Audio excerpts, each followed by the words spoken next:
हरे कृष्ण। पौष मास के शुक्ल पक्ष में आने वाली पुत्रदा एकादशी, इसका कथा का श्रवण मात्र से हमें अश्वमेध यज्ञ का पुण्य फल प्राप्त होता है। तो आप भी इस कथा का श्रवण करें और अश्वमेध यज्ञ का पुण्य फल प्राप्त करें। तो एक बार राजा युधिष्ठिर महाराज भगवान श्री कृष्ण से कहते हैं, हे प्रभु, पौष मास के शुक्ल पक्ष में कौन सी एकादशी आती है? कृपया हम उसका नाम बताइए और उसका कथा का गुणगान करिए।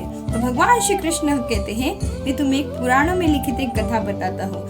एक भद्रावती नाम की नगरी थी। वहाँ पर राजा सुकेतुमान रहते थे और बड़े ऐश्वर्यशाली थे और वो बड़े धार्मिक प्रवृत्ति के हैं। तो एक बार राजा सुकेतुमान और रानी शैल्या अपने पितरों को दर्पण अर्पण कर रहे थे।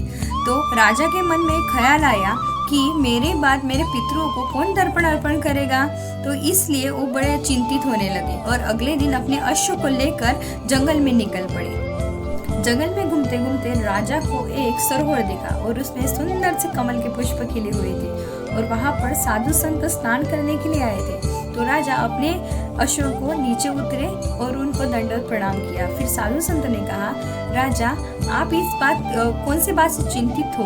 तो उसने कहा कि मेरे पास सब धान्य संपत्ति है, परंतु मुझे पुत्र सुख नहीं है, तो कृपया आप मेरा ये चिंता दूर करिए।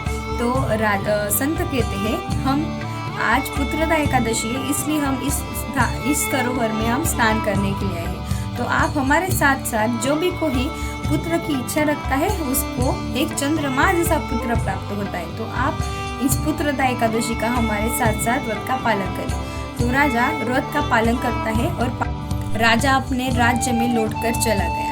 और कुछ ही दिनों के बाद रानी शैल्या गर्भवती हुई और उनको सुंदर सा चंद्रमा जैसा पुत्र प्राप्त हुआ। बड़ा गुणवान और सुशील था और उसका कुछ ही दिनों में राज्य अभिषेक किया गया। तो ऐसा ही इस कथा का समापन करते हुए भगवान श्री कृष्ण कहते हैं, जो भी पुत्र की इच्छा करता है उसे गुणवान और चंद्रमा जैसा पुत्र प्राप्त होता है और उसकी सारी इच्छाएं पूर्ण होती है और उसको अश्वमेध यज्ञ का पुण्य फल प्राप्त होता है। तो हम भी ऐसे ही पुत्रदा एकादशी का लाभ उठाते हैं और भगवान श्री कृष्ण की असीम कृपा प्राप्त करते हैं। हरे कृष्ण।